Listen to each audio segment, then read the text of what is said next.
que desde que la vi, ya creo que hace 10 años atrás, tiene una escena que me conmovió, hasta las lágrimas de llorar. La película es de la factoría de Disney, es una de las mejores a mi criterio, la que siempre recomiendo se llama The Kid, El Kid, o Mi encuentro conmigo en su versión en español. Interpretada por Bruce Willis, que él es un asesor de imagen, muy apático, muy ecuánime, y se encuentra en un momento con un niñito gordito de unos 8 años y no sabe de dónde ese niño apareció en su casa, misteriosamente. Tardará en descubrir que ese niño es él mismo cuando era chico, que de un viaje en el tiempo, desde el pasado, viene a encontrarse con su otro yo cuando ya es grande. Detesta que ese niño haya sido él. Él le dirá en varios momentos de la película: te olvidé simplemente porque eras un gordo perdedor. Te olvidé porque todo el mundo te hacía bullying y ahora soy este hombre que cuida la imagen. Pero es el mismo, de grande y de pequeño. Uno se pasa gran parte de la película tratando de dilucidar si el niño vino porque el adulto lo tiene que ayudar o si en realidad el niño es quien viene a ayudar al adulto, y eso es lo que ocurre. Viajan al pasado, el yo grande viaja con el yo pequeño al pasado, a la escena que les voy a mostrar ahora, donde la mamá, que está muy enferma de cáncer, y se supone que no debe levantarse de la cama, tiene que ir a una reunión escolar a hablar con el principal porque el niño se portó mal. Y de regreso el padre, al enterarse de que ella salió de la cama, se enoja con el hijo y lo culpa de la enfermedad de la madre. Le dice: por tu culpa, mamá se pondrá peor y se irá. Ya no llores. Y eso marcará al niño para siempre. Y ahí uno entiende por qué luego se transformó en ese adulto tan frío. El yo adulto contempla todo desde lejos, pero no por eso se pierde los detalles. Y van a notar que el niño a cada rato dice: tengo tu tornillo, papá. Tengo tu tornillo, papá. Tengo tu tornillo, papá. Esa es una frase que repite una y otra vez porque el día anterior ayudó a su papá a armar un motor, se le cayó un tornillo y lo guardó en el bolsillo, pensando que cuando las cosas se pusieran feas con papá, él se ganaría su aprobación devolviéndole el tornillo perdido. Pero el padre no quiere oír sobre el tornillo. El padre lo culpará. Y eso cambiará su vida para el resto de su existencia.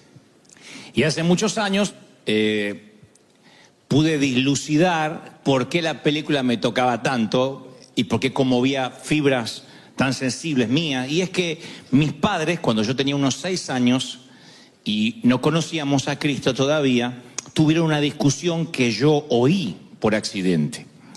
Mamá estuvo enferma de cáncer desde mi nacimiento. A decir verdad, le descubrieron su enfermedad cuando estaba embarazada.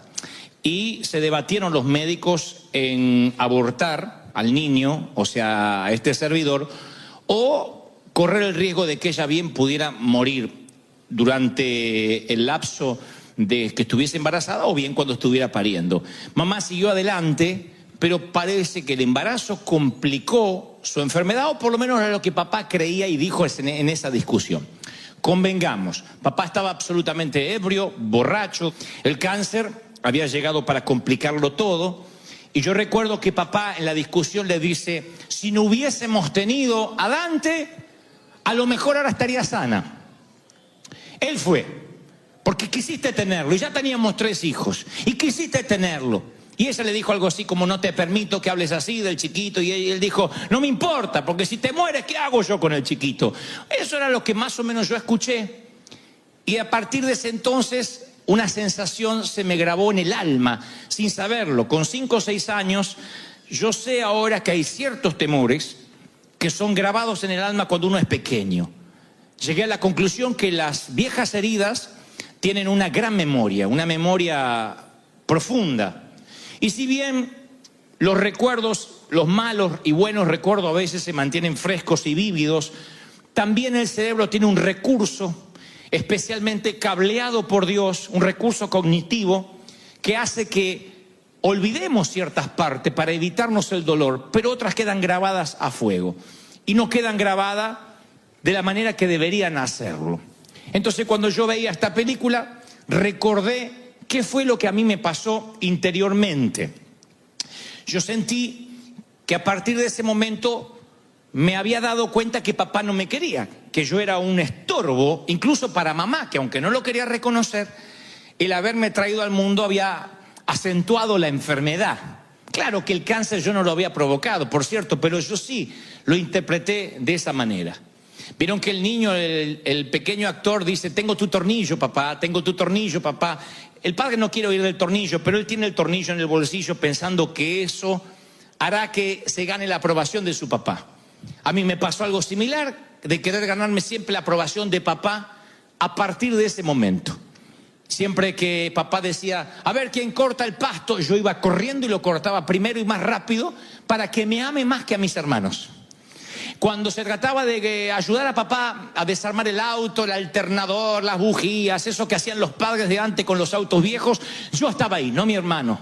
Y aunque era torpe, y aunque odiaba y detestaba ensuciarme las manos con grasa, yo quería ganarme la aprobación de mi papá. Inconscientemente yo también estaba diciendo, tengo tu tornillo, de modo que eso fuera la forma de yo pudiera acercarme a su corazón. Le pasa a gran variedad de niños, te ha pasado a ti seguramente, nada más que no lo recuerdas. Pero a veces los niños se sienten culpables, personalizan situaciones que nada tienen que ver con ellos. Por ejemplo, un matrimonio llega a su fin y lo más probable es que el niño diga, tal vez papá se fue de casa porque yo nunca acomodaba mi cuarto. Y siempre me decía, ordena tu cuarto, por eso se hartó y abandonó a mamá y me dejó a mí. Luego te das cuenta cuando vas creciendo que un hombre no se va porque el hijo no acomoda el cuarto. Pero para cuando lo entiendes, algo quedó marcado, una sensación de angustia, una sensación de no ser amado quedó marcado en tu interior. Así como alguien piensa que el papá se fue porque él no acomodaba el cuarto, hay otros que creen que la mamá se fue de la casa porque o se buscó otro novio porque tú no ayudabas con los quehaceres de la casa. Y vivimos pensando qué hice, qué pude haber hecho, tiene que haber sido mi culpa. Mi padre estaba muy dolido por la enfermedad de mi mamá. Y yo me acuerdo que aquella vez, cuando él salió de discutir de la habitación, de la recámara con mi mamá, me cruzó y borracho, no estaba consciente, pero yo sentí que me miró con odio. Es un tema resuelto. Ustedes conocieron a mi papá, yo lo amo, es un dulce, está así de parecerse al Papa Francisco. Pero estoy hablando de cuando no conocíamos a Cristo. Y él me miró con esa mirada de odio que yo pude identificar, atando los cabos con lo que había escuchado por error, que no me quería, que yo era un intruso en la casa. Yo lo amaba. Y como amaba a mi padre, yo pensé, no puede estar él equivocado. Hay algo terrible en mí. Hay algo que él ve, él no puede estar equivocado. Y entonces yo decidí que nunca más permitiría que alguien se acerque a mí lo suficiente como para ver lo que mi papá había visto en mí. Me costó años de psicoanálisis con el Espíritu Santo esto, Pero yo decía, nunca más nadie se va a acercar profundamente a mí. Trataré de que nadie construya un puente hacia mi corazón para que no descubran que soy una mala persona. Lo pensé a los 6 años. ¿Qué mala persona puedo ser a los 6? Pero yo pensé, no quiero que nadie me conozca. Y terminé en un ostracismo. Terminé, imagino que casi en un semiautismo inducido, si se me permite el término. Dejé de hablar, si hablaba poco, hablaba menos. Yo no quería que me conocieran, no quería que vinieran compañeritos a casa, en los cumpleaños yo no quería a nadie. Tenía miedo de que conocieran que yo era un fraude. No quería ver esa mirada que vi en papá en ninguna otra persona. Por eso yo llamé a este mensaje, está bien que no estés bien. Está bien que no estés bien. Ese es el título del mensaje. Porque para aquel entonces yo pensé que estaba mal sentirte mal, que había que demostrar que uno estaba bien. Por eso quiero que nunca se olviden este título. Está bien que no estés bien. Yo no me permití nunca más no estar bien. Dije, yo tengo que reírme, yo tengo que estar bien y que nadie fundamentalmente me conozca como yo soy. Traté de ocultar los sentimientos. Esta estrategia de que nadie me conociera no solo afectó mi relación con el resto de la gente, sino que afectó mi relación con Dios. Uno tiende a ver a Dios de la manera que vio a su papá. La relación que tenemos con nuestro padre o la falta de padre es la manera que uno también tiende a relacionarse con Dios. Por eso hay toda una generación que le cuesta ver a un Dios de la gracia. Porque tuvo un papá terrenal que siempre nos decía las cosas malas, era la manera de criarnos. Ignorancia, falta de instrucción, de pedagogía, quién sabe. Pero papá, no recuerdo que decía, campeón, vamos. Él decía, cuando haces algo bien no tengo que decírtelo. Si haces algo malo te lo voy a hacer notar. Y casualmente un niño en los primeros años empieza a notar todo lo que le dicen. Y si nunca te dicen que estás lindo, que estás elegante, que estás linda, que estás bonita, en el caso de una niña, que te ves bien, que eres seguro, no te haces seguro, porque la única persona de la cual recibes ascendencia es de tus padres. Luego vendrán los maestros, los docentes. Pero los primeros que nos definen en la vida, los primeros que fundamentan lo que valemos como persona, son los papis, o quienes nos crían, el abuelo, el papá adoptivo, la mamá.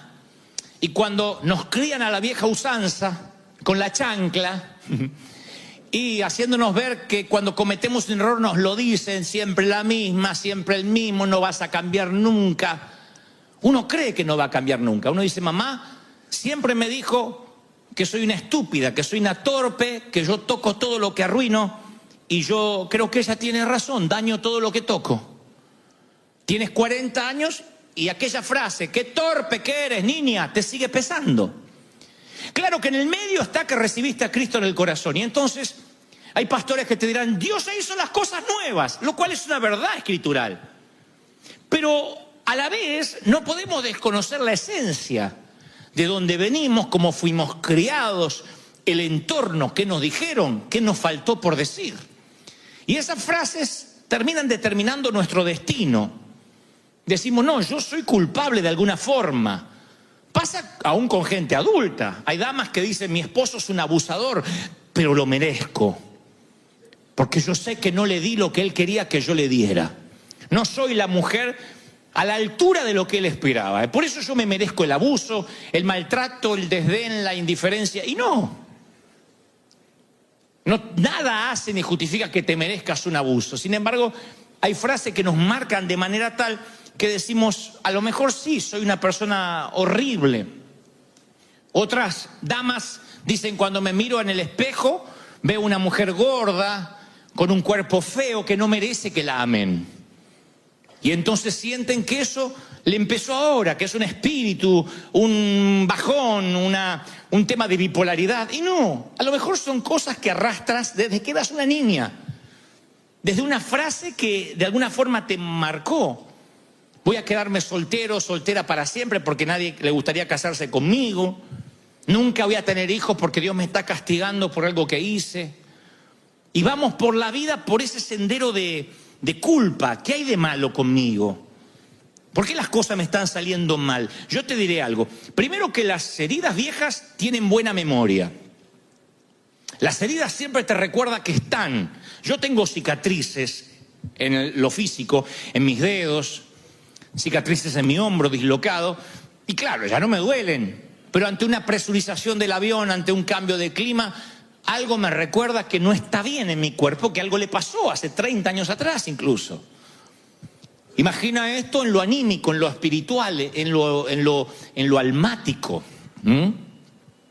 Uno va por la vida pensando, yo estoy sano porque el Señor hizo todas las cosas nuevas, porque me bauticé y soy nueva criatura, y es verdad. Pero aún así hay una cautividad de la mente que debe ser quitada con tiempo, con trabajo, un cambio de mentalidad, de paradigma que viene con la ayuda del Espíritu Santo, que no ocurre mágicamente en las aguas del bautismo. Yo fui esclavo durante mucho tiempo de unos grilletes que me ataron a un poste. Esos grilletes decían, tú eres el culpable del cáncer de mamá. No debiste haber nacido. Grilletes puestos por un borracho que no sabía lo que decía. Grilletes al fin. A un niño le es suficiente para que no se pueda mover. Y a veces hay frases, episodios, infortunios que te marcan de manera tal que uno se para en la vida con esas imágenes que a veces son tan poderosas que comienzan a transformarnos físicamente en lo que no dejamos de pensar. Presten atención a esto. Así como yo digo siempre que el corazón alegre, bueno, no lo digo yo, lo dice la Escritura, pero lo repito, que el corazón alegre hermosea el rostro, así yo también creo que un corazón amarrado con un chaleco de fuerza psicológico por algo que te pasó, te hace el rostro adusto, te hace el ceño fruncido, te arruga antes de tiempo, te cansa más de lo esperado, porque estás pensando todo el tiempo y afecta hasta tu físico. Lo dice la Biblia, tengo base bíblica para que ustedes tengan en cuenta de que esto no es un invento mío. En un verano, hace muchos años, cuando yo era adolescente, yo trabajé para una compañía que repartían Nuevos Testamentos en los hoteles, en los lugares públicos, llaman los Gedeones. Y el CEO o el presidente de esa organización en Argentina era un hombre que tenía un rostro sombrío, desaprobaba todo, cristiano en teoría. Esas personas que tienen un no escrito en la cara, se levantan con cara de no. ¿No? Buenos días, no. Por las dudas dice no. Antes de que le preguntara, no. Cuando llego a la compañía pregunto si yo voy a tener que ver a este tipo todos los días. Y nos dicen que sí. Que es el que nos va a dar la bienvenida todas las mañanas. El que va a orar por nosotros. El tipo estaba sombrío, negativo. Y al principio yo dije, yo no quiero estar con este tipo. Necesitaba el empleo. Pero a medida que fueron pasando los días en aquel verano, yo fui cambiando mi corazón hacia el hombre, porque yo observaba como sus manos torcidas y dobladas debido a la artritis le impedían tomar una taza, agarrar un lápiz. Pero me di cuenta que no era lo único que tenía torcido, su alma también estaba quebrantada, porque de tanto en tanto él dejaba entrever su vida de quebranto. El hijo que ya no lo saludaba hace años y estaba enemistado con él, su divorcio, que había atendido a su padre enfermo por muchos años. Y a medida que él iba contando sus historias de rechazo, una tras otra, yo entendí que el exterior de su cuerpo era un reflejo de su espíritu interior. No era un monstruo, porque sí, sino que la vida lo había amargado y torcido tanto afuera como adentro. Y no era lo suficientemente anciano para decir, tiene achaques de la edad. Pero era tanta la amargura que se reflejaba en el exterior. Por eso a mí me rompe el corazón, notablemente, cuando yo veo seguidores de Cristo que a pesar de que no ignoran que Jesús vino a darnos libertad, sin embargo viven cautivos a episodios como este. Y se niegan a retrotraerse a esos episodios porque dicen, no, yo no creo en la sanidad interior, ya está, yo me quiero olvidar. Pero por mucho que te olvides, a veces vamos por la vida diciéndole a Dios, tengo tu tornillo, tengo tu tornillo. Eso fue lo que me pasó a mí. El tema no fue solo que yo intenté agradar a mi papá cortando el césped más rápido que mis hermanos. A partir de ahí yo me propuse ser el mejor cristiano, el que más trabajara para Dios, para poder ganarme el amor de Dios. En lugar de dar por sentado que Dios me amaba. Es grave lo que me pasó. Un episodio como este en la niñez a mí me formateó mi mente para que se me grabara esa fatídica frase, que es una falacia, de decir, tienes que agradar a Dios. Así que me pasé la vida queriéndole agradar a Dios. Y cada vez que Dios me hablaba, yo decía, tengo tu tornillo, tengo tu tornillo, tengo tu tornillo. Acá estoy sirviéndote, aquí estoy dando de mi ser. He ayunado toda la noche y todo el día, queriéndome ganar su aprobación. Y me frustró, me llenó de estrés, drenó mi energía, me robó años de autenticidad.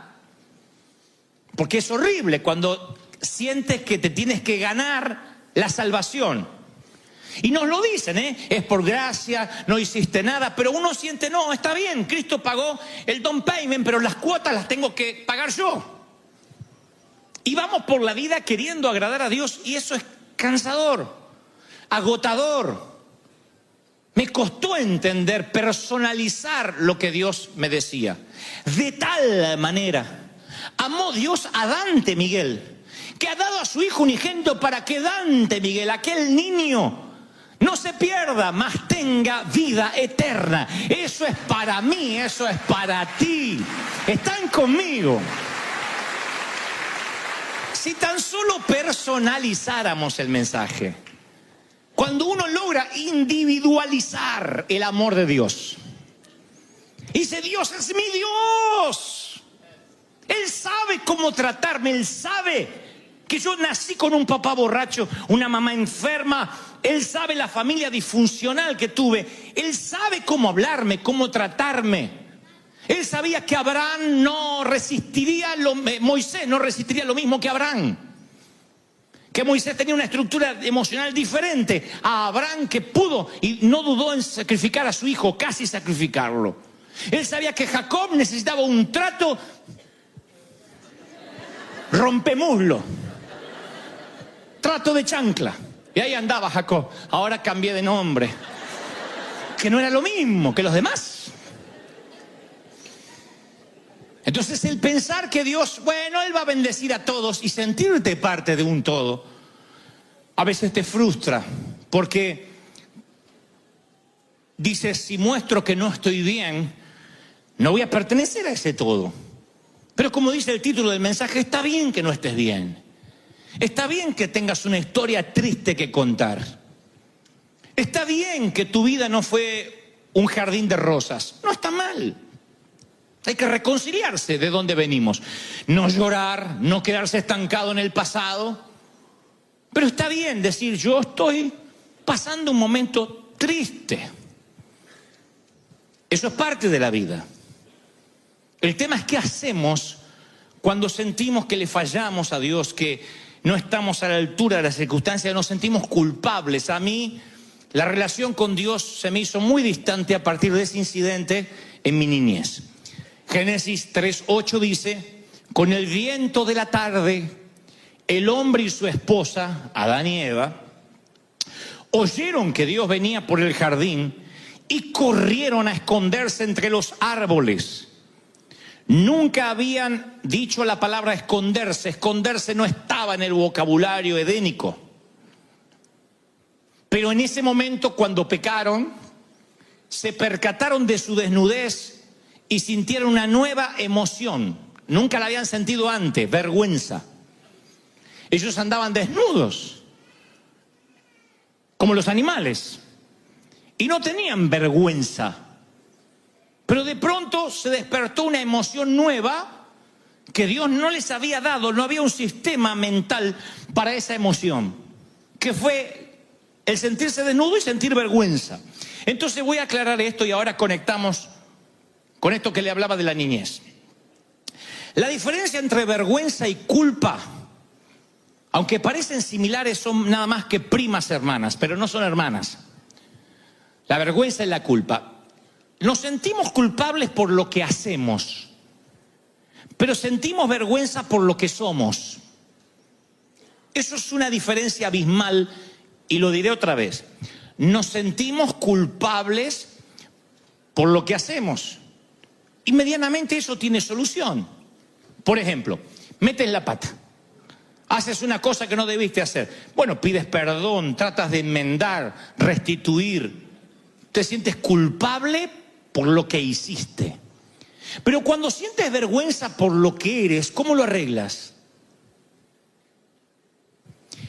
Yo me sentí a los 6 años, al principio, culpable por la enfermedad de mamá. Gran parte de mi adolescencia sentí vergüenza por lo que yo era.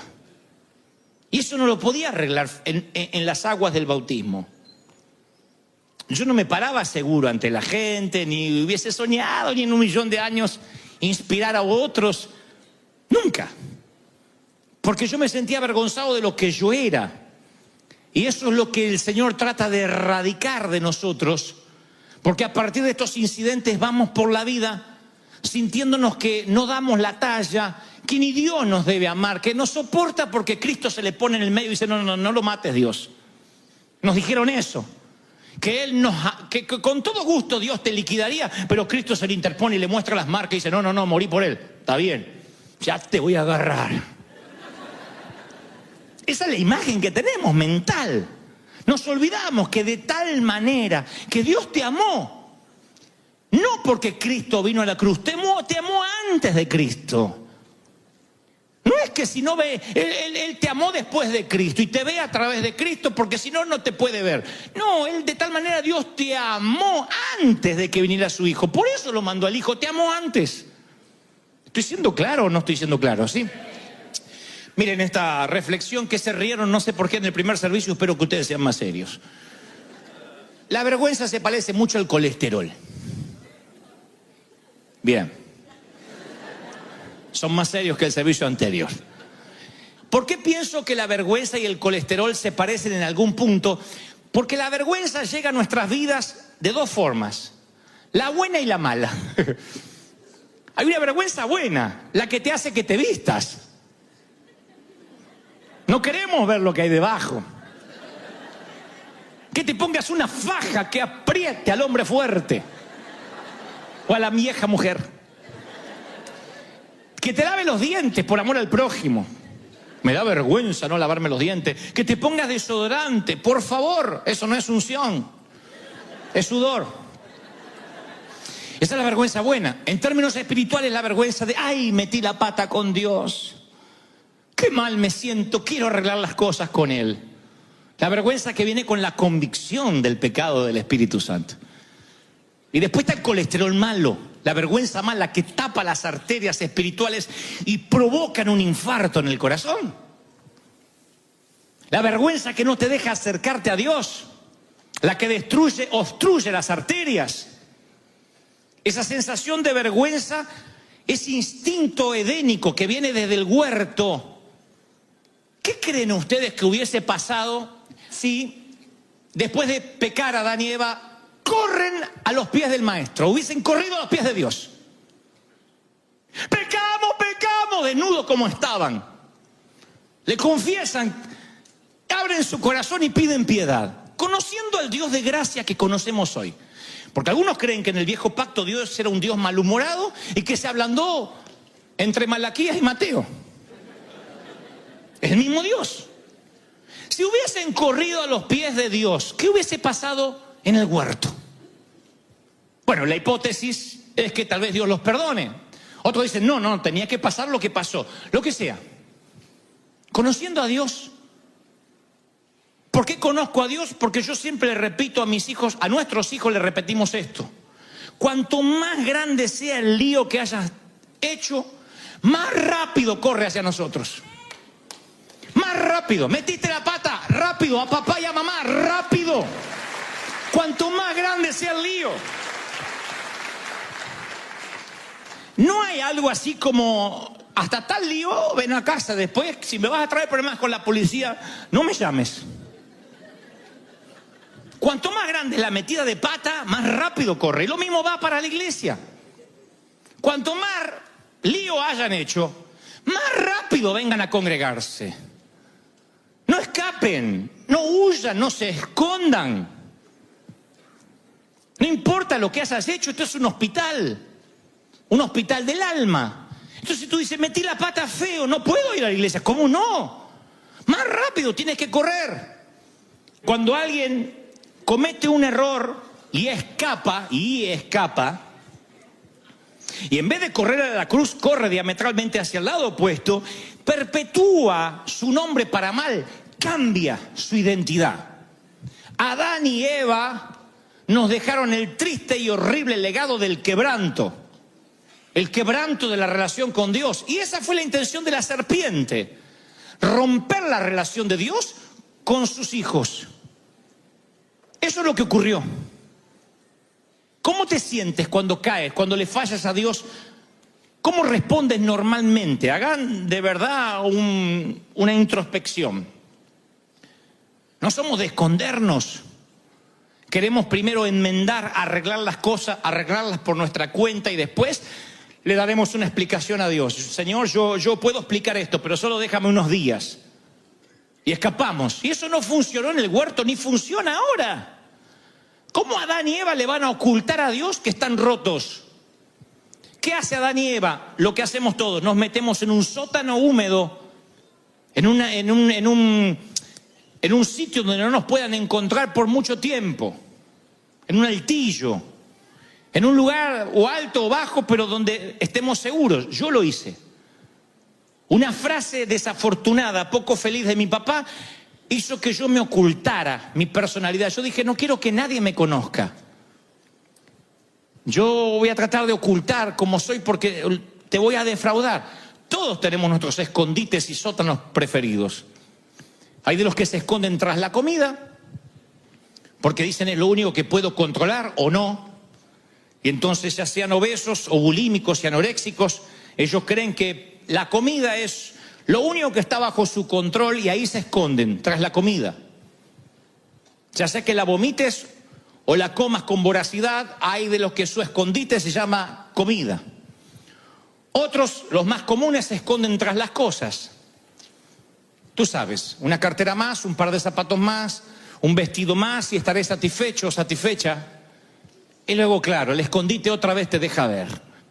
No hay zapatos, no hay traje que pueda ocultar el quebranto ni el dolor. Siguen siendo los mismos árboles que torpemente trataron de ocultar a Adán y a Eva. Otros se esconden tras las relaciones afectivas y van de pareja en pareja, diciendo ninguna pareja me satisface, ninguna me da lo que yo necesito. Y no te la pueden dar porque el problema viaja contigo. No hay una persona perfecta para ti, por una sencilla razón, tú no eres perfecto. Si alguien busca una iglesia perfecta, no la encontrará. Porque si la encuentras, tú la echarías a perder. Yo la echaría a perder. ¿Cómo voy a buscar la perfección cuando yo no la puedo ofrecer? Pero así somos. Y nos escondemos tras relaciones afectivas y andamos de pareja en pareja, en cama, de relación en relación, pensando, esta sí me hará feliz. Si es un escondite, no te hará feliz. Tarde o temprano se verá que estás roto o rota. Otros se esconden tras el ministerio. Ese fue mi escondite favorito, el ministerio. Debo confesarte que por muchos años yo me escondí tras el ministerio. Yo siempre pensé que si yo oraba por ti, si yo te bendecía, si yo te inspiraba a ti o a quien Dios me pusiera delante, yo podía tapar mi yo real. Y de alguna manera era como cortar el césped más rápido que mis hermanos para que Dios me amara. Tengo tu tornillo, tengo tu tornillo, tengo tu tornillo, tengo tu tornillo. Sentía que de esa manera yo me ganaba la aprobación de Dios. Que si yo compartía el amor de Dios contigo, de alguna forma yo estaba oculto.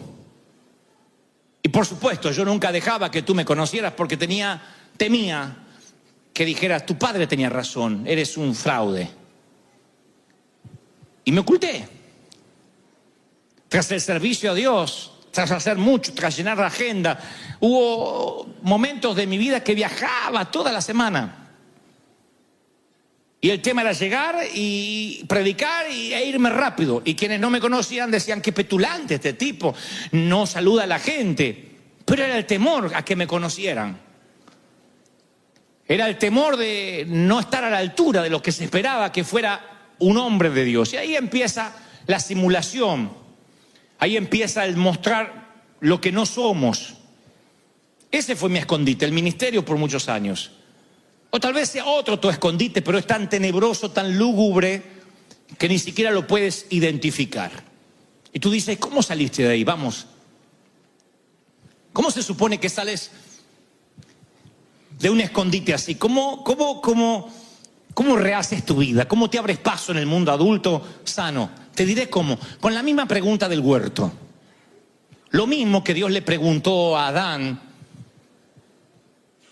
De allí estuvo la respuesta por la cual yo pude salir. Poco después que Adán pecó, dice Génesis 3:9, Dios lo llamó y le preguntó, ¿dónde estás tú? La Biblia no menciona la inflexión de voz que pudo haber tenido Dios al llamar a Adán. Porque uno puede interpretar que Dios está diciendo, ¿dónde rayo te metiste? ¿Dónde demonios estás? Yo no creo que Dios esté hablando con esa inflexión de voz. Pienso que la voz sonó triste. Pienso que ¿dónde estás? Estaba impregnado de gracia, esperando que corran hacia Él. Dios sabía que iban a meter la pata, así que supongo que en algún punto Él todavía soñaba, ansiaba, si se me permite el término, que corrieran hacia Él. ¿Recuerdas si alguna vez perdiste un hijo en el mall, en alguna parte durante unos minutos? ¿Cuál es tu reacción? Te diré cuál fue la de mi mamá cuando me perdí una sola vez. Me dijo, ¿dónde te metiste, desgraciado? Me pegaba y me abrazaba, me pegaba y me abrazaba, me pegaba y me abrazaba, me pegaba. No te me vayas mal, te quiero, me haces sufrir. ¡Ay! Me pegaba. Yo digo, ¿podríamos evitar la pegada? ¡Ay, desgraciado! Si te llegas a morir o te pasa algo, yo me muero, me pegaba. Imagínate si no me llega a querer.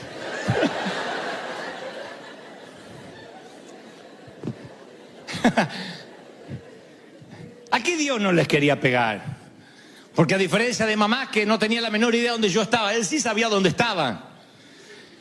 Pero les hace una pregunta retórica. No espera una respuesta. No se olvidó Dios cómo diseñó el huerto y ahora no recuerda en ese sinfín de árboles dónde están. Te dice, ¿dónde está? Pero no pregunta, ¿por qué te escondes? Siempre nos parece que el Señor preguntó, ¿por qué te escondes? Por la respuesta que da Adán. Adán responde algo que no le está preguntando Dios. Tú estás respondiéndole algo a Dios que no te está preguntando. Porque cuando Dios ve la vida que llevaste o lo que te pasó, conoce tus escondites. ¿Dónde te ocultas para que no te duelas? Las relaciones, el alcohol, qué sé yo, el sexo. Él conoce. Cuando te dice ¿dónde estás?, no espera una respuesta de por qué estás haciendo lo que haces. Es una invitación a salir del escondite. ¿No recuerdan cuando jugábamos al escondite, a las escondidas? ¿Dónde están? ¡Salgan! La invitación es sal. Donde quiera que estés, sal. Sigo siendo el Dios del huerto y sigue siendo mi hijo. Cuanto más grande sea la metida de pata, por Dios, corre hacia mí. ¿Dónde estás? Y Adán interpreta que le preguntan ¿por qué? Le está preguntando ¿dónde? Y es muy revelador lo que contesta Adán. Él dice, oí tu voz y tuve miedo porque estaba desnudo y me escondí. No te pregunté por qué, ¿dónde? La pregunta sigue hoy firme. ¿Dónde te escondes? Sal. No, pero lo que pasa es que de pequeño me abandonaron. No me digas el por qué. Yo estuve ahí, dice el Señor. Yo te vi, conozco tu sufrir. ¿Dónde? No, pero te voy a explicar el por qué. ¿Dónde? No el por qué. Oí tu voz, tuve miedo, sentí vergüenza y me escondí. Ahí está el colesterol malo. La vergüenza mala. Ahí te das cuenta que la vergüenza mala tiene una voz más convincente que la del propio Dios. La vergüenza mala tiene una voz más potente y convincente que el mismo Dios cuando la dejas crecer. La sangre de Cristo quiere fluir y la vergüenza mala tapa las arterias. No, te amo, no, te amo, no, tú no me estás amando, sí, no, tú no me puedes amar. Déjame que te explique, no me expliques. Es increíble que esto nos ocurre a nosotros. A mí muchas veces Dios me pregunta, ¿dónde te escondes, Dante? Y yo todavía sigo dándolos por qué. Y hay que entrenar nuestros corazones para que escuchen el amor de Dios por encima de nuestra vergüenza. Adán y Eva no pudieron disimular su vano intento de esconderse. El quebranto era evidente en su rostro. Ahora estaban agachados detrás de los árboles con rostros torcidos del dolor y del miedo. Y a partir de ahí empezaron a aparentar. Hasta la fecha. Una vez fui a un congreso, hace muchos años, unos congresos de predicadores, había muchos gringos. Y yo me sentí, en ese entonces yo tenía el multiúnico traje azul que planchaba en los hoteles y me quedaba brilloso. Y yo decía, tengo un traje tornasolado. Pero era de lo viejo que estaba. Y cuando fui a predicar ese congreso, unos predicadores, unas ropas, unos diseñadores, y había uno de los, no diré cuál porque al cabo no importa, que era un rockstar. El tipo era, cuando no caminaba, levitaba el tipo así. ¡Oh! Tenía todo. Si se podía poner aretes, se los ponía, pero quedaba feo. Pero se ponía todo. Corbata así grandota, traje rayado a lo mafioso. Todo era de calidad. Y yo prediqué ese día, hablé de las heridas del alma. Y hablé de la arena del desierto de la vida que a veces se nos mete y nos lastima.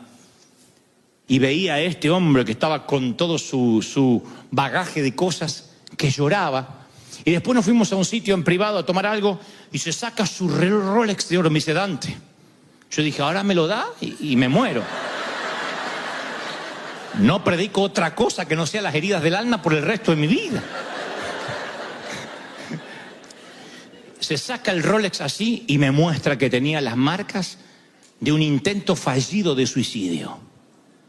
Le digo: ¿de cuándo? Pensando que era de algo de cuando no conocía a Dios. Me dice: no, hace relativamente poco.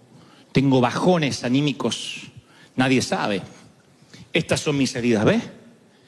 Nada más que en lugar de acudir al mantel de la gracia, él tapaba elegantemente con un Rolex que estaba roto.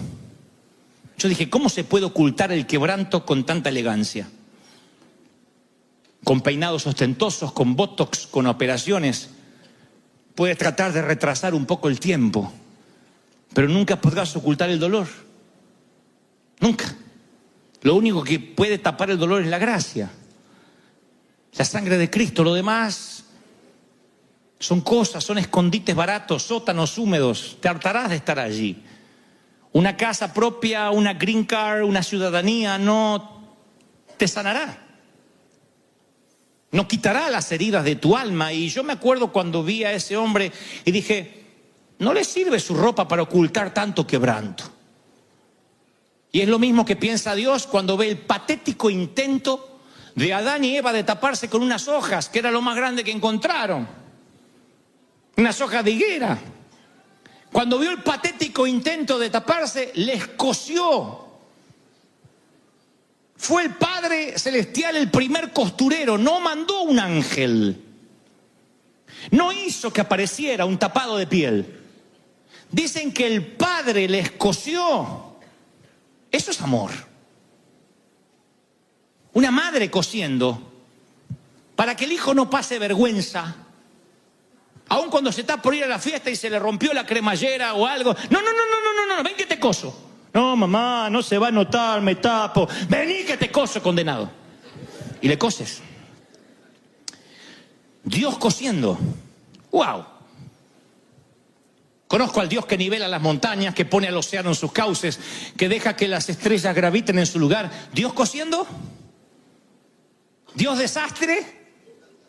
El primer sastre no fue Christian Dior ni Hugo Boss. Fue Dios. Y les cosió túnicas de pieles y los vistió. ¿Pieles? ¿De dónde sacaría pieles si ellos tenían que... no podían matar? No había una orden de Dios que mataran las vacas antes del pecado, por ejemplo. ¿Dónde sacaría las pieles? Dios estaba mostrando una metáfora de que algo tenía que morir. Alguien tenía que morir para que ellos estuvieran cubiertos de la vergüenza. Pocos años después no serían unos animalitos, sería el Hijo mismo de Dios que tendría que verter su sangre para tapar la desnudez, para que no se dé cuenta que estás tullido. ¡Aleluya! Eso es gracia. Y conmigo, eso es gracia. ¡Aleluya! Así que si hoy te atreves a ponerte el atuendo que te hace Dios, es la mejor ropa. Te hace ver como príncipe. Recuerda, nunca es la ropa, es la clase.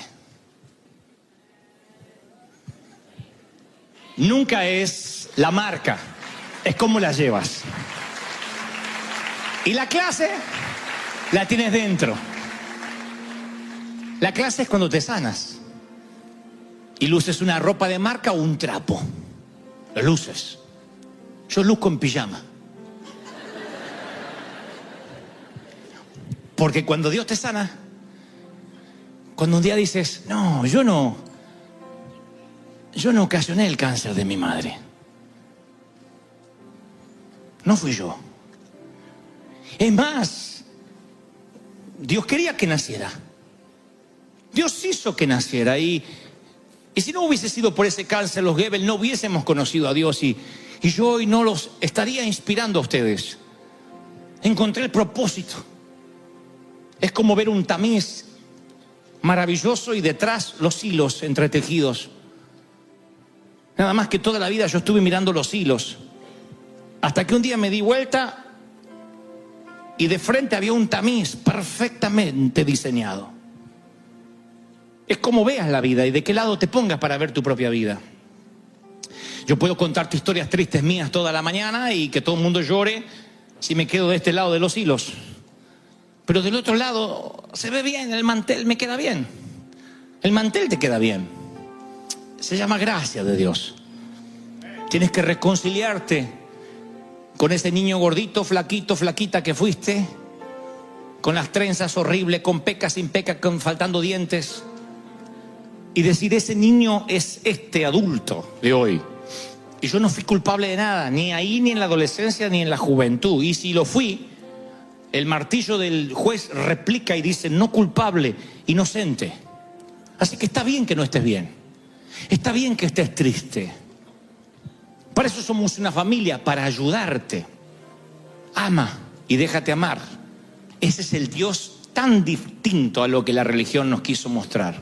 Un Dios que te ama, un Dios que te tiene paciencia, un Dios que su misericordia no se agota, un Dios que sigue creyendo en ti, un Dios que no importa si cortas el césped rápido, lo cortas lento o no lo cortas, Él no cambiará el amor.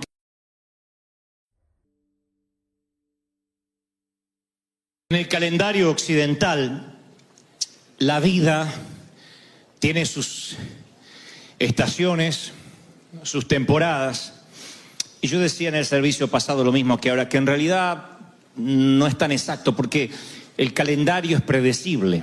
Tú miras el calendario semanal y sabes que después del lunes viene el martes, y después del martes el miércoles, y así sucesivamente, y ves el mes, y sabes que si estás en septiembre, luego viene octubre. Si estás en diciembre, hay cambio de año. Viene el otoño y luego sabes que cambia la estación. Pero en las estaciones de la vida, de pronto estás viviendo un momento soleado, un momento de marea baja. No digo de suma felicidad, pero sí esos momentos donde dices, no me enfermo, tengo para comer, tengo lo necesario, tengo una familia. Y en una hora la temporada puede cambiar diametralmente, porque es como que se inmiscuye sin advertencia un nuevo tiempo. Aquí hay mucha gente que me ha contado que una llamada telefónica le hizo añicos los planes, la agenda, el presupuesto. No es de extrañarse que a veces una internación de último momento de un niño, de alguien de la familia, haga que tus planes financieros se deshagan, que todo lo que tenías pensado hacer en los próximos meses quede hecho añicos o trizas. Tan pronto te das cuenta que te llega el bill del hospital, de la internación, de los medicamentos.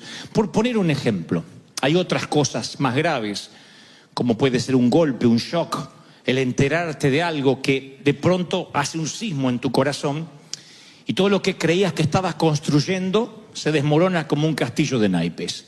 Y esto no es patrimonio del que no tiene a Dios, porque esa es la falacia, pensar que las tribulaciones vienen para los que no tienen a Dios, o en su defecto los que lo tienen pero están haciendo las cosas mal. Yo me crié en iglesias así, donde se miraba con espíritu de sospecha y desconfianza a aquel que de pronto le tocaban momentos económicos frágiles, o aquello cuya salud de pronto empezaba a desmoronarse. Inmediatamente la reprimenda era, te estás enfermando porque debe haber un pecado oculto, algo que no confesaste. Si estás en crisis financiera es porque no diezmas, y si no diezmas es porque a lo mejor tampoco tienes para hacerlo porque estás desobedeciendo a Dios, o el empleo que tienes no es el que el Señor le agrada, o no tienes empleo porque algo hiciste mal. Siempre hemos visto la crisis como la mano negra de Satanás. Y nos cuesta entender que a veces las crisis, los desiertos, los momentos duros que nos toca atravesar, las temporadas por los hospitales, incluso aquellas que son más serias, que nos llevan a caminar por la grama de un panteón, de un cementerio, son permitidas por el Señor, nos guste o no nos guste. Y sé que esto puede sonar anti-victoria o anti-mensaje positivista, pero el pastorear una congregación día tras día, semana tras semana, en esta última década, me ha enseñado que las tribulaciones, los momentos tristes, son parte de la vida. Ignorarlo es una torpeza. Decir que no vas a tener derrotas en la vida, momentos tristes, es una canallada de parte de los que nos toca la providencia de que ustedes nos presten los oídos. Es una canallada decir, no, si estás en derrota es porque Satanás tiene algo contra ti necesariamente. Sí, tiene algo contra ti, Satanás te odia, pero no necesariamente lo que te está ocurriendo proviene de la mano de Satanás. Yo creo que hay crisis, hay cosas que Dios permite por una razón, por un proceso. Temporadas que de pronto no sabes por qué, ¡fum!, cambia tu vida tal como la conocías. De pronto los problemas empezaron a rodearme como un enjambre de abejas cuando menos lo estaba esperando. ¿Qué lectura hacemos? Yo digo que uno toda la vida toma decisiones. La vida son decisiones. No se puede vivir de modo que la vida nos pase por arriba y esperemos que el destino, la suerte, la timba, la tómbola decida por nosotros. Hay que decidir. La vida se vive de manera intencional. Uno toma decisiones todos los días, desde qué pasta dental va a utilizar, si se va a peinar o no se va a peinar, si por amor al prójimo se pondrá desodorante o no. Uno decide cómo se va a vestir y si a la noche comerá bistec, pollo, pizza. Son decisiones que no trascienden y ni definen la vida de nadie. Y después están las otras decisiones. Las otras que tomamos en días soleados, en días de zozobra, en días de marea baja. ¿A qué me voy a dedicar? ¿Qué carrera voy a seguir? ¿Cuál va a ser mi llamado, mi ministerio? Con la mente fresca, sin problemas a la vista, sin un frente de tormenta. Son decisiones que por lo general solemos no equivocarnos. Y después están las otras, las decisiones que uno tiene que tomar bajo tormenta. Cuando estás echando el agua, los vientos huracanados, y uno tiene que decidir. Esas decisiones son las más complejas porque uno no tiene la mente totalmente clarificada. Y ahí es cuando nos podemos equivocar. Cuando decidimos bajo tormenta, cuando decidimos bajo presión, cuando decidimos tristes, o lo que es peor, tomamos decisiones demasiado cansados. Y no hablo del cansancio físico que se puede reponer tras 8 horas de cama o 6 horas.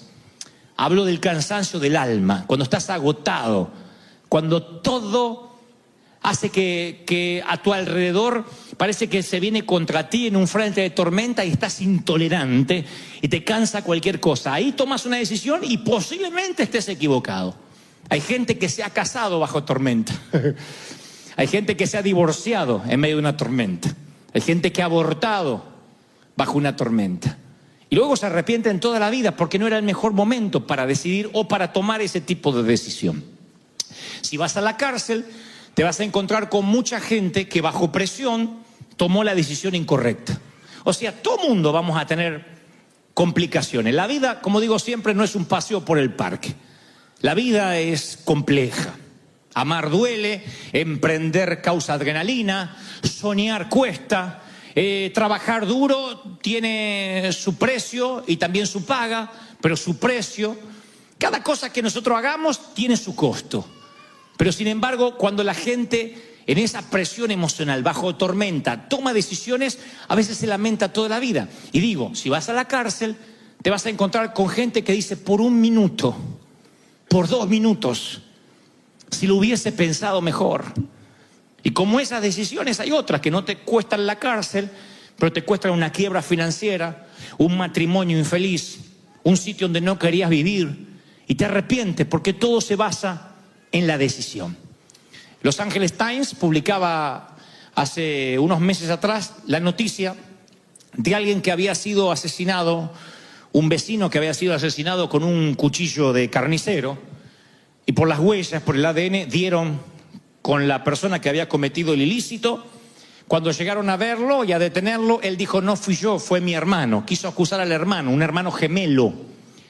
Pero la treta no le resultó porque ya la policía había estado con el hermano gemelo y el hermano gemelo tenía un récord intachable. 0 antecedente criminal.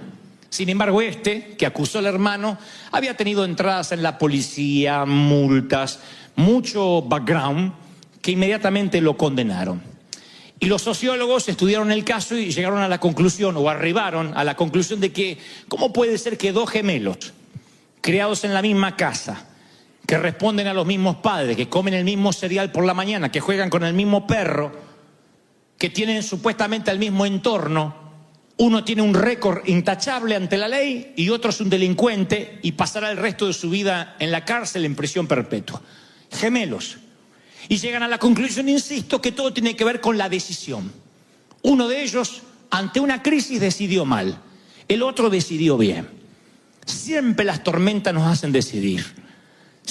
No podemos estar exentos de problemas. El tema es qué hacemos cuando estamos bajo tormenta. ¿Qué decisión tomamos? El sufrimiento va a venir, el dolor va a venir. Si alguna vez la vida, Dios te lleva a otra ciudad y te congregas con otro pastor y te dice que si estás en derrota o pasas por crisis es porque te apartaste de Dios y eso es obra de Satanás, no le creas. Es un embustero. Porque la vida tiene cosas lindas, maravillosas, pero también el Señor prometió que tendríamos aflicción. Y como el Señor nos habló hace unos días atrás, está bien que a veces no estés bien. Está bien que estés pasando crisis. No eres raro. Dios no te abandonó. No es que te falta unción, ni decir las palabras proféticas, ni que no estás empoderado. No. Lo que sucede es que es la vida. Y a veces los pastores nos volvemos embusteros. Decimos 2, 3, 4 palabras para que la gente nos grite, nos diga aleluya. Y después te encuentras con la vida real. Y la vida real es muy diferente a lo que se puede arengar detrás de un púlpito o en un stage. La vida real es real. Y yo no te estoy diciendo que vas a vivir de tristeza en tristeza. Pero sí que van a venir tormentas, porque el Señor lo prometió. Edifique sobre la roca o edifique sobre la arena, el pronóstico para ambas casas, tormenta. Sobre la roca permaneces, sobre la arena grande es tu ruina, pero tormenta para los dos. No promete el Señor días soleados eternos para los que edifican sobre la roca, como se cree en ese evangelio que se predica tanto hoy, de que tienes que vivir siempre en victoria en victoria. A veces no, a veces son temporadas largas que el Señor te quiere enseñar a vivir en la escasez. Y tú dices, ¿Dios es un Dios de escasez? No, lo diré otra vez. Dios es un Dios de prosperidad y de abundancia, pero a veces quiere enseñarte a vivir en la escasez. De otro modo, como dirás lo que dijo Pablo, sé vivir en pobreza y sé vivir en riqueza. Sé tener en todo y sé lo que es que me falte todo. ¿Cómo lo aprendes si no es en la universidad de la vida? ¿Cómo sabe Dios que tu gozo no está regulado por la cuenta bancaria? ¿Cómo sabe Dios que tú vas a adorar igual cuando estás con los 2 pies en tierra o cuando tienes que hacer el equilibrio porque sube el agua? Dios necesita saber que tu gozo y tu congregarte y tu fidelidad no depende siquiera de tu salud. Todos queremos tener salud, nadie nos gusta ni tener un resfrío. Sin embargo, el Señor dice, ¿cómo sé que aún seguirás siendo fiel cuando la salud se ponga frágil? Cuando eventualmente envejezcas. Porque si Cristo no viene antes, todos vamos a envejecer. Bueno, yo más tarde que tú, obvio, pero vamos a envejecer. Algunos envejecerán dignamente, otros no los querremos ni mirar, pero envejecerán. Y junto con la vejez, ya la vista no será la misma. Las fuerzas no serán igual. Los dientes no estarán allí. Vendrá la celulitis, la varices, la artritis. La próstata, orinarás mucho más seguido de lo que orinas ahora. Esas cosas vienen. Recibe esta palabra profética de parte de Dios. La ley de gravedad se cobra a sus víctimas. Hay cosas que nunca volverán a estar en su sitio. No hay votos que lo pueda arreglar. Eso viene. ¿Y qué es eso sino una enfermedad paulatina? En la vista, en los oídos, en la voz, ¿Qué es eso? ¿Cómo nos vamos de esta tierra? Si acaso no nos vamos deteriorando todos los días un poco. Imagina que Dios solo podría estar con la gente joven, solo con los que esbozan salud. Imagina que Dios solo bendice a los que tienen mucho dinero ahorrado en el banco. Bueno, los hispanos entonces no seríamos bendecidos casi ninguno. Sin embargo, es lo que se nos ha predicado durante años. Y entonces, cuando uno empieza a pasar crisis, uno lo quiere ocultar porque teme que ha hecho algo malo. Teme que tuvo que haber hecho algo de modo que Dios quitó su mano. Todos tenemos que decidir.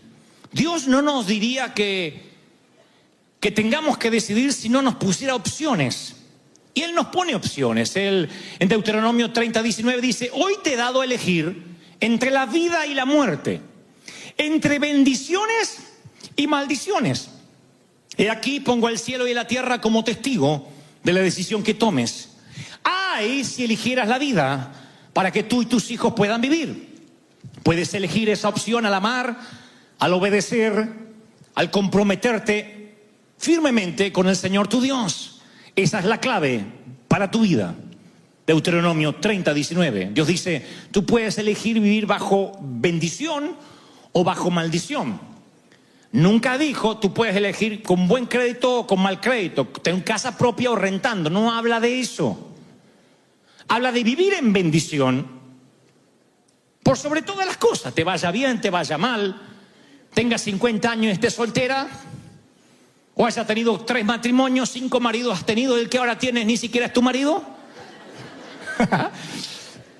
Tenga suegra, no tenga suegra, te haya casado afortunadamente con una huérfana, no sé cuál es tu situación, pero el Señor dice: tú tienes que elegir estar bajo bendición o bajo maldición, bendición o maldición. Ahora, este es el punto. En condiciones normales, con un día soleado, cuando la vida te está yendo bien, uno sabe cómo decidir. Pero cuando a veces estás tan triste, el Señor me ha mostrado mucho en mi corazón que muchos viven una tristeza inexplicable. Los psicólogos la llamarían una bulia, una depresión blanca. Se le llama depresión blanca a la depresión que ni siquiera tiene una razón de ser. Porque la depresión puede venir de un luto, de una tragedia, de un infortunio. Pero a veces las personas se ponen tristes porque sí. No estoy minimizando lo que sientes, al contrario, trato de ver la patología, qué es lo que te pasa. A veces es un cansancio residual llamado estrés, surmenage. La vida no te dio tregua por tantos años, capaz que vienes desde jovencito trabajando con 2, 3 empleos, porque tienes que sacar adelante una familia y tú no lo sentiste en ese momento. Y hoy tienes 40, 50, 60 años y te viene un cansancio de golpe que no sabes de dónde. Siente que se te vinieron los años encima. Hay una explicación médica para eso. Fueron años de estar librando batalla, como los que estaban en el muro de Nehemías, que con una mano tenían la pala y con la otra una espada. Cuando tienes que trabajar y además pelear contra las injusticias, contra la discriminación, contra la falta del manejo del idioma, con la indocumentación, causa un cansancio tan grande que un día te estás tan estresado que pueden pasar 2 cosas. O te enfermas, porque el cuerpo somatiza. La somatización es que el cansancio del alma hace que bajen las defensas del cuerpo y te agarre cualquier enfermedad que anda por ahí. Te resfrías, te bajan las defensas pulmonares, las células están abiertas a cualquier enfermedad, a cualquier peste, o en su defecto te agarra una tristeza sin sentido. Y a veces hay gente que me dice: pastor, ora por mí porque estoy triste. Le digo: ¿por qué? No sé. Y yo no me río ni digo: pero bueno, victoria, victoria, repita conmigo, victoria, victoria, empodérate, aleluya, diga conmigo, gloria, y lo mando a la casa. Porque es desconocer una vida atrás, un background. Y es gente que se está hundiendo en un pantano y que no tiene ganas de pelear, quiere rendirse. Le pasa a cristianos, le pasa a pastores. Hace menos de un año un pastor aquí de California se suicidó, un hombre de Dios, americano, con una iglesia creciente, y la esposa dice: yo no puedo creer no haberme dado cuenta de la tristeza que tenía mi esposo. Parecía que él era feliz cuando ministraba, pero llegaba a casa y entraba en unos pozos. Usted dice, un hombre de Dios, ¿y qué lo agarró Satanás y se endemonió? Esa es la lectura más fácil, se endemonió. Yo tengo otra lectura. Viene en crisis, porque las crisis vienen para todo el mundo. El Señor le dijo a sus amigos, a sus discípulos, vienen aflicciones, vienen momentos difíciles. La pregunta no es si van a venir o no, la pregunta es, ¿qué vas a decidir? Porque así como dos gemelos, uno es un delincuente, el otro tiene un récord intachable y ambos se criaron bajo la misma casa, así hay creyentes que escuchan el mismo sermón, tienen el mismo pastor, se congregan en la misma iglesia y ante una crisis financiera uno se acerca más a Dios y el otro se manda a mudar. Ante una enfermedad hay familias que se aferran a Dios más que nunca. Y tú le dices, ¿qué sientes de Dios ahora que estás enfermo, que el cáncer vino? ¿Qué sientes? Que Dios es soberano, que Dios sabe por qué. No me gusta, no me lo esperaba, es una temporada que se justapuso a lo que estaba viviendo, pero Dios tiene un plan. Y hay otros que dicen, no, Dios me abandonó, algo hice mal, Satanás se ensañó, ¿para qué viene a la iglesia? Ambos, gemelos. Uno decide bien, el otro decide mal. Y yo siempre me pregunto, ¿por qué alguien decide mal cuando está bajo tormenta? ¿Por qué alguien se deprime y no quiere salir debajo de la manta? Y otros de alguna forma cobran fuerzas y siguen peleando a la vida. Insisto, la lectura fácil es decir, o es que unos son más ungidos que otros. No, no es así. Algunos son más fuertes que el otro, no necesariamente.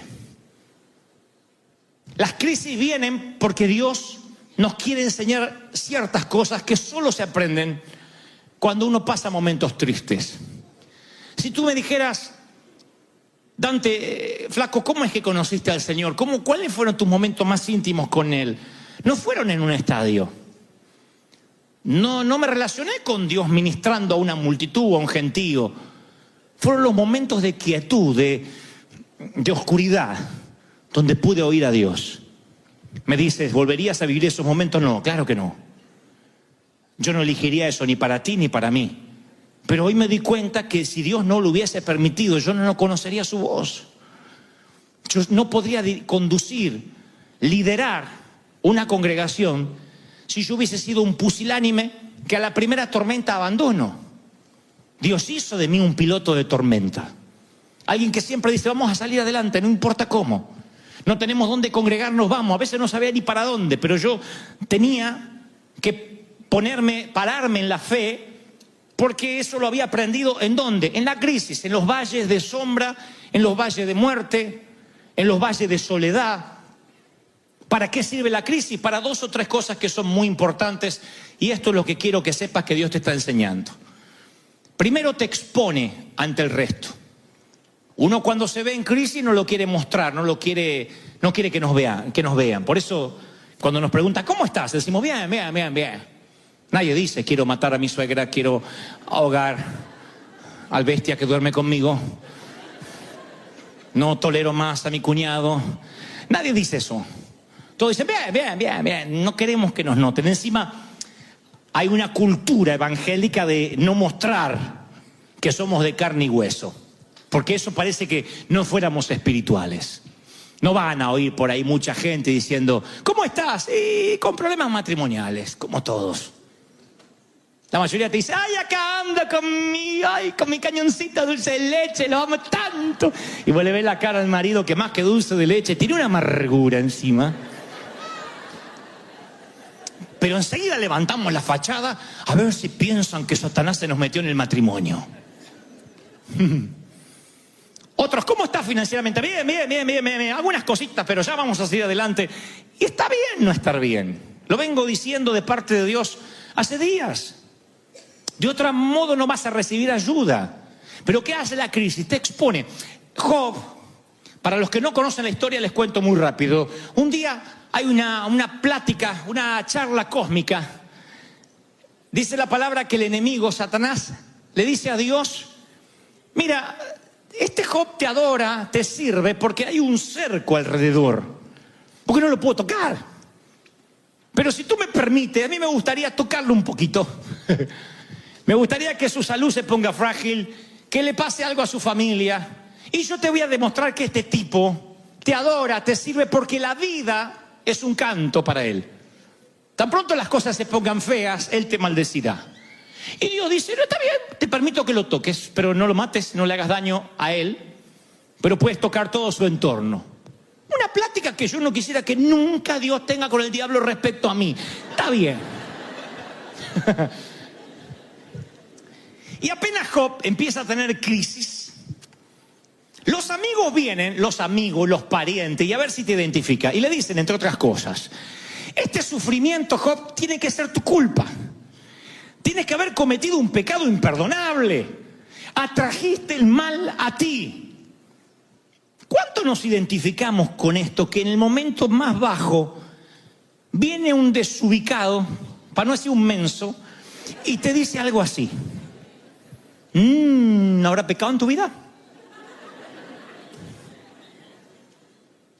Y te pone a veces en una situación tan tensa, donde encima que la estás pasando mal es culpa tuya. Encima que la enfermedad era una temporada que no esperamos, encima es culpa tuya. Yo recuerdo hasta creyentes que abrían la nevera o iban al baño y decían, un hijo de Dios no puede tener tantos medicamentos en la casa, ¿eh? Algo raro está pasando acá. Y sí, soy diabético, ¿qué va a pasar? No es que yo lo sea, pero es lo que a veces uno respondería cuando te ven que tienes un remedio o algo para la diabetes. Entonces hay gente que te juzga por lo que te está pasando. Por eso es que nosotros cuando tenemos una crisis lo tratamos de ocultar. Yo he pasado momentos muy difíciles, tratos de Dios, cuando me despidieron del empleo, cuando estaba solo, cuando estábamos solos, que no sabíamos a veces ni qué comer. Y ahí entendí que con algunos hermanitos yo no necesitaba a Satanás.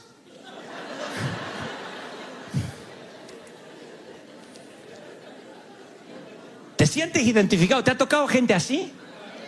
Amén, dice, sí. Que tú dices, bueno, está bien que no colabore con el arca, pero que no ayude con el diluvio. Viene gente y te carga. Entonces ustedes dicen, ¿y eso es bueno? Tras la crisis, ¿me está diciendo que es bueno que Dios me exponga ante la gente? Sí. Ahora vas a ver por qué. Al principio la exposición no nos gusta. Es feo que nos digan, hiciste algo malo, esto es producto de una mala decisión. Pero de pronto empiezas a entender que, independientemente de quién tenga la espada, Dios es soberano. Que aunque la injusticia viva en tu casa, Jesús también vive ahí.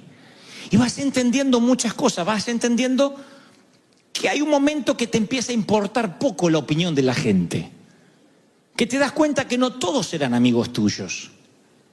Que la gente es fácil llorar con el que llora, pero reír con el que ríe es una cualidad que no todos tienen. Si te va mal, a lo mejor hay un montón de gente que te va a dar consejo de qué hiciste mal.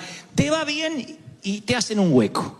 Eso hace la gente. Si te va bien, te empieza a mirar de lejos. Si te va mal, se acerca y te dice, hay un pecado en tu vida. Algo estás haciendo mal.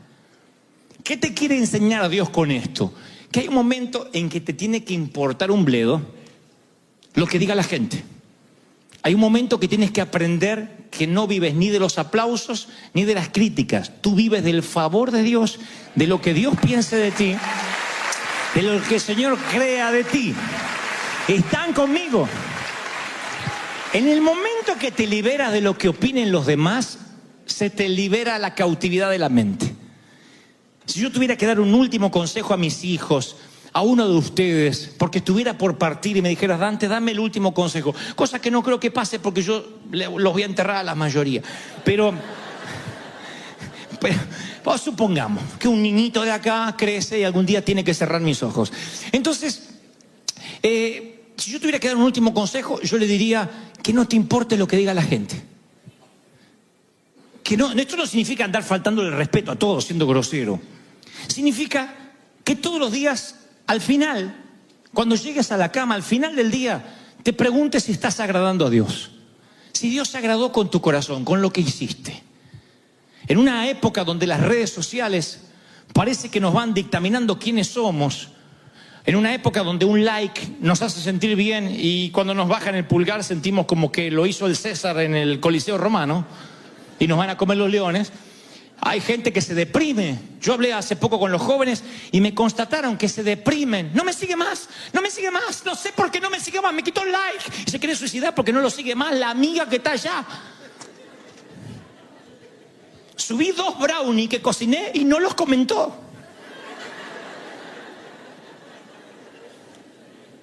¿Really? ¿De verdad? ¿De verdad? Entonces uno vive una vida ficticia. Muestra en las redes no lo que somos, lo que queremos mostrar. Y nos muestran lo que ellos quieren mostrar. Y nos ponemos like el uno al otro. ¡Ay, qué lindo! ¡Ay, pasando unas vacaciones, qué lindo!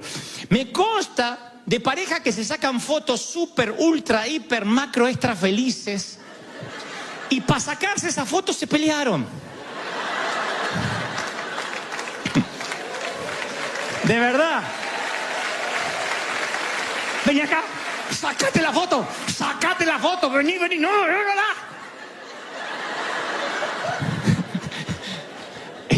Y tú dices, ay, qué linda pareja.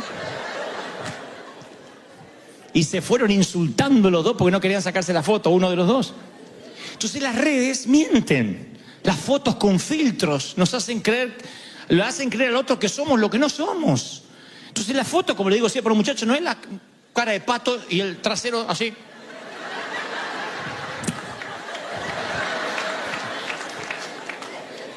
No es la vida real. La vida real no es Instagram. La vida real no son las redes. La vida real es la vida real. Duele. No hay filtro, no hay Photoshop. No puedes producir las fotos de la vida. No las puedes producir, no puedes ponerle Photoshop al dolor. No hay filtros para las decepciones. No hay manera de hacer un búnker en el corazón. No hay manera de pixelar a quienes no te gusten. No hay manera de bloquear las críticas en la vida real. Eso pasa en la vida ficticia, la de las redes. Pero la vida real duele. Por eso Dios tiene que a veces exponerte ante la gente para que te cures de eso. Uno cree que para curarse de algo tiene que irse exactamente a la otra punta de lo que quiere evitar. Y no funciona así. Para que se te cure el miedo a volar, ¿sabe cómo se te cura el miedo a volar? Volando. El miedo a volar no se te cura evitando los aviones. Si tú dices, tengo miedo a hablar en público, yo sé cómo se te va ese miedo. Hablando en público. Cuando tú le dices, Señor, dame paciencia, ¿qué le estás pidiendo al Señor? Que tus hijos se te pongan más rebeldes, que tu marido siga mojando el papel higiénico, que apriete el dentífrico por la mitad, que el condenado no se acuerde de tu aniversario. Es lo que pediste, hija. Paciencia. Para ejercitar aquello en lo cual no eres fuerte, es una dosis de eso. Así funcionan las vacunas, por si no lo saben. Las vacunas son una dosis del virus que quieres evitar. Entonces tu cuerpo genera un anticuerpo. Tu cuerpo genera un anticuerpo, no es un juego de palabras, contra ese virus. Te dan una pequeña dosis. Ahora nosotros nos vacunaron contra la fiebre amarilla para poder ir a África. ¿Saben lo que tenía esa vacuna? Una pequeña dosis de fiebre amarilla. Nos la dieron, dijeron, miren que pueden producir vómitos, mareos. Es una pequeña dosis la que el cuerpo puede resistir, pero que hace la bienvenida al cuerpo. El cuerpo genera lo necesario para evitar la enfermedad y entonces sales preparado para que la peste no te contamine. Eso es en la vida. Si quiere el Señor enseñarte a que solo te importe su opinión, te expondrá ante la opinión de la gente como a Job, para que aprendas a que tu gozo no puede estar regulado por los likes, por los seguidores, por lo que dicen de ti. Primero porque no te conocen, porque como yo, tú eres un embustero en las redes. Nadie se saca fotos recién levantado. Recién levantada.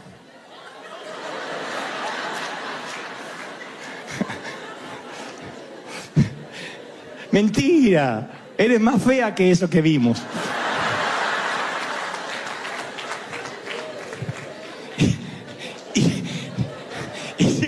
Y si uno va por la vida creyéndose lo que vende, uno empieza terminando comprando lo que vende y es una ridiculez.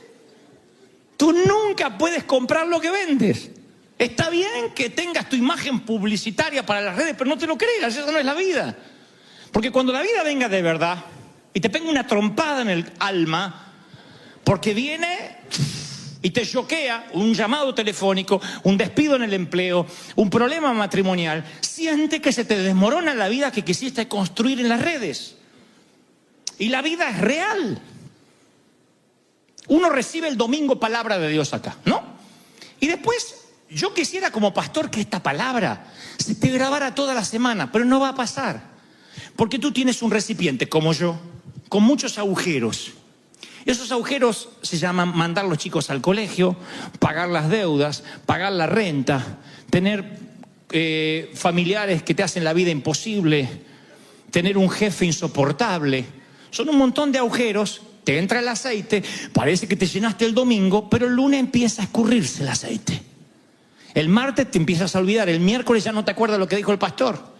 El jueves solo te acuerdas cuando mostré el trasero y dices, me acuerdo que mostró... El viernes es así. La vida tiene agujeros y ese aceite se empieza a escurrir y un día te sientes vacío y vas a tomar una decisión y por estar vacío tomas la decisión incorrecta.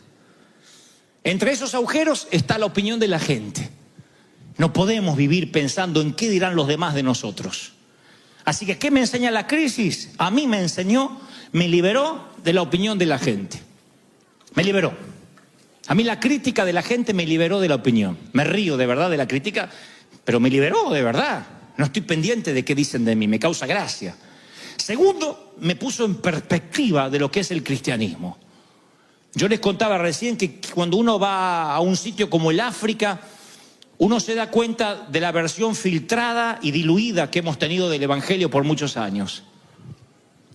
Yo te confieso, tuve casi 2000 pastores africanos, yo en un momento no sabía qué predicarles. ¿Qué les voy a predicar? Que si están pasando crisis es porque Satanás se levantó contra ellos y a veces no tienen para comer esos pastores. ¿Qué le voy a hablar? ¿De qué? Si no tienen agua potable. ¿De qué victoria le voy a hablar como la entendemos nosotros los que vivimos en América? Y si un mensaje no sirve para predicar en todas partes del mundo, entonces no es un buen mensaje. Si el mismo mensaje no se puede predicar en todas partes, no es un verdadero mensaje. Entonces me di cuenta que de 10 mensajes que puedo tener, 9 no los puedo predicar. Porque les tengo que enseñar a ser agradecidos y ellos agradecen estar vivos. Aunque sabe que no desayunaron esa mañana y por ahí no van a almorzar ese día porque no pueden. ¿Qué le voy a hablar? ¿Del Dios de la prosperidad? ¿Que están haciendo las cosas mal? ¿Que se arrepientan? La mayoría de esos hombres están enfermos, esas mujeres están enfermas, se los puede ver. Están enfermos con peste, no hay vacunas, no hay sistemas higiénicos, no hay hospitales. Así que, ¿qué voy a hablar? ¿De que el Señor sanó todas las heridas? Sí, puedo hablar de sanidad, pero muchos se van a sanar y otros no. Entonces me empiezo a preguntar, ¿qué es el mensaje de Cristo? Y ahí me doy cuenta, en el África, que tengo que ir al mensaje de los discípulos. Y ese lo entienden los africanos. Les digo que van a pasar aflicciones, que eso es parte de la vida, pero que agradezco el gozo que tienen para cantar. Usted sabe cómo cantan los morenos, ¿no?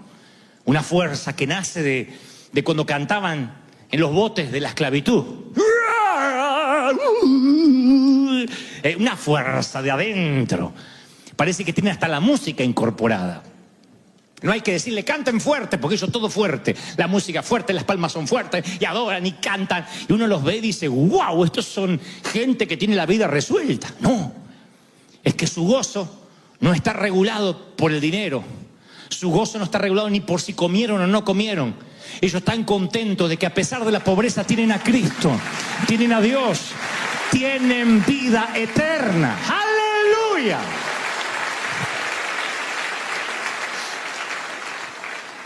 Así que les digo que Dios usa a la gente rota. Les digo a los africanos que Dios los utiliza a ellos para enseñarnos a nosotros, a los que nos quejamos, a los que nos deprimimos por boberías, que Dios de algún modo los ubicó ahí, casi en lo último de la cadena alimenticia social, para aquellos que siempre están mirando para arriba, a los que les falta de tanto en tanto los mire a ellos y se dé cuenta lo desagradecidos que son, porque somos desagradecidos hasta que la crisis nos pone en perspectiva. Uno cree que es bendecido si tiene una casa propia, si tiene su ministerio reconocido, si te va bien en el empleo. Y un día llega la enfermedad, llega la temporada esa que se inmiscuye sin que lo esperas. Y entonces, ¿qué te pasa? Ordena tus prioridades. Las cosas que antes te importaban quedan muy por debajo de la cima. Las cosas que te parecían que te iban a hacer feliz, de pronto se transforman en eso, cosas. ¿Y qué hace la crisis? Te transforma en alguien que no tienes nada que perder, nada que proteger. Y cuando no tienes nada que perder y nada que proteger, eres como esos soldados que se contrataban después de las guerras, que lo único que sabían hacer era manejar una lanza, una espada, un fusil. Era la única actividad que sabían hacer, pero ya no había guerra. Y entonces se los contrataban, se les decían mercenarios. Se les pagaba para que defendieran a veces a un rico, para que pelearan una batalla privada. Se les decía mercenario, aunque la palabra tiene mala prensa, porque uno podía usar sus habilidades sin temer de que los iban a traicionar, porque era gente que no tenía nada que perder. Por lo general eran soldados que habían perdido a sus seres queridos en la guerra, no tenían propiedades, lo único que sabían hacer era pelear. Se los contrataba para una batalla y sabían que como no tenían nada que perder y nada que proteger, entonces iban a ser efectivos en lo que tenían que hacer. Permítanme la metáfora, pero cuando la vida te golpea, cada vez te das cuenta que tienes menos para perder y menos para proteger. ¿Quieres ver a un hombre que Dios utiliza de una manera formidable, sin límite? Muéstrame a alguien que en algún momento de la vida lo perdió todo y no está atado a una casa. No se deprime porque Bank of America le manda una carta, porque ya la perdió la casa y vio como Dios lo bendijo de alguna manera. Muéstrame a alguien que salió de una enfermedad, que tuvo una larga temporada en el hospital, salió de allí, y yo te mostraré a alguien que jamás se va a enojar porque le hagan una mala cara, porque no le den un asiento, porque no me tocó la licuadora, porque él viene de un cáncer. Y como se peleó contra el cáncer, para lo que otros son grandes batallas, para él son boberías. Él no tiene nada que perder. Lo único que le interesa es agradar a Dios.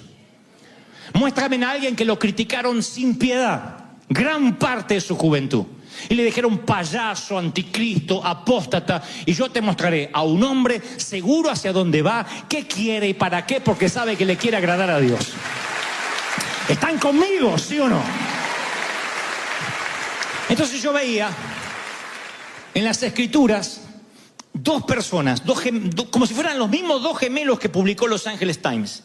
Nada más que esto está en las Escrituras mucho antes que esta historia de los gemelos.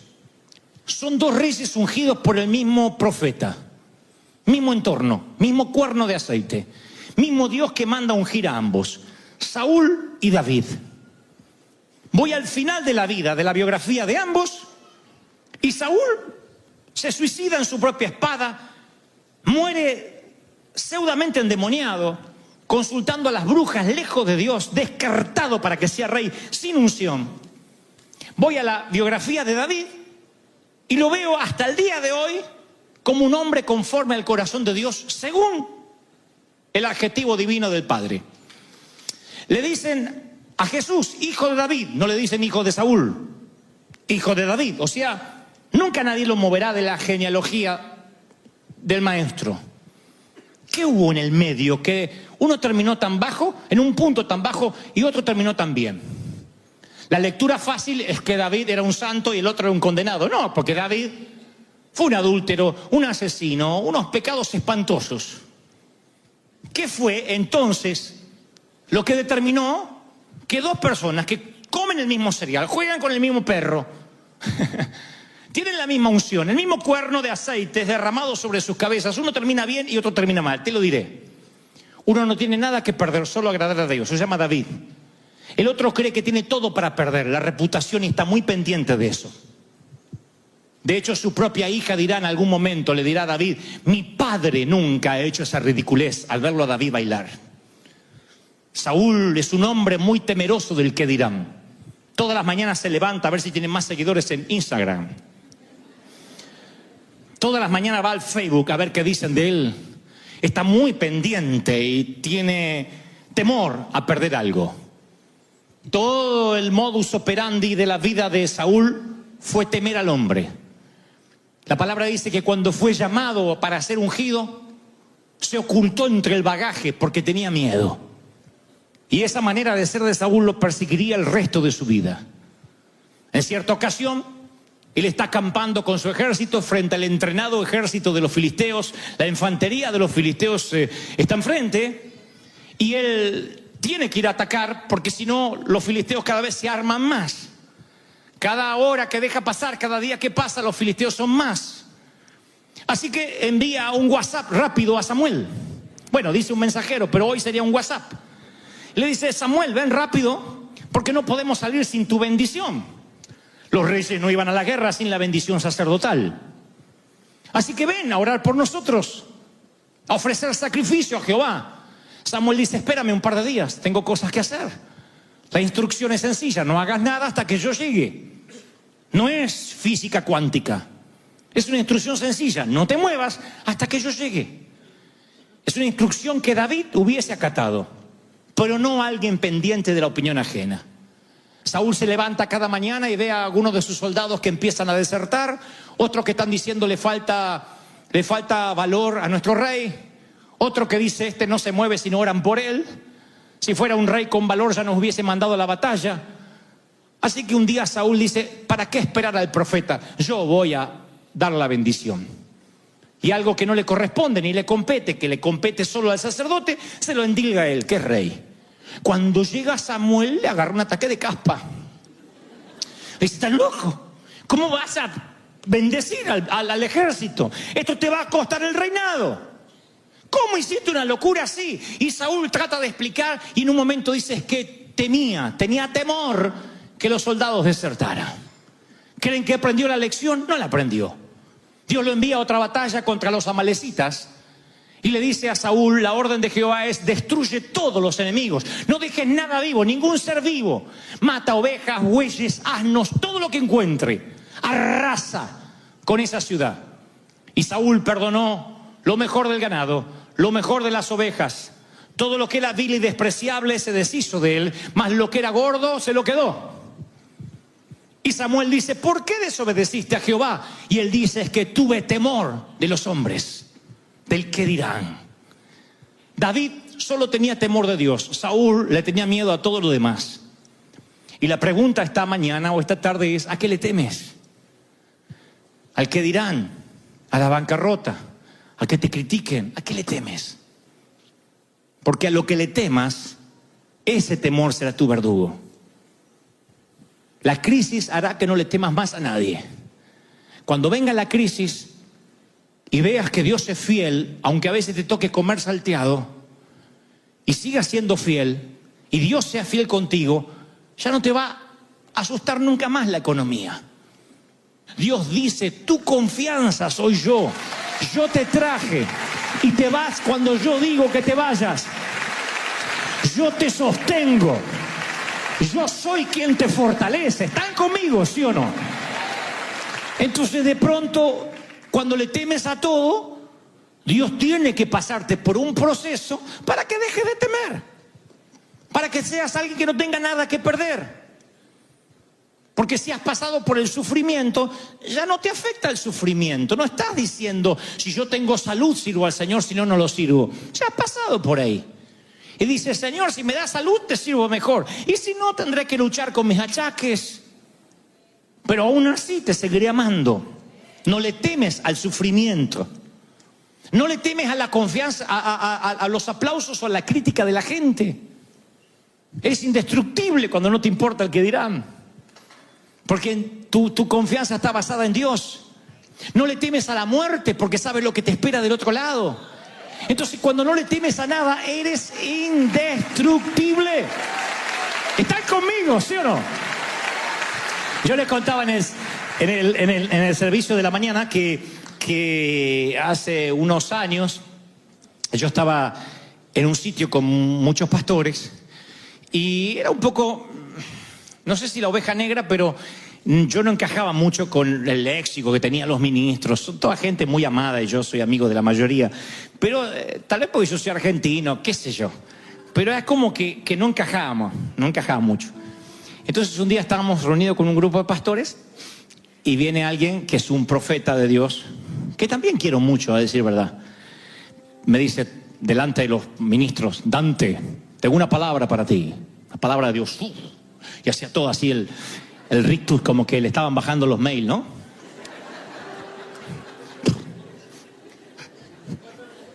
Me dice el Señor: cambia, hijo, cambia. Tú no luces como un hombre de Dios, cambia. El Señor me está mostrando que Él va a cambiar tu manera de vestir. Yo dije, estamos fregados, a ver qué me tengo que poner. Me dice que va a cambiar tu léxico. Te va a cambiar porque ahora eres como un artista, pero Él quiere que seas un siervo de Jehová.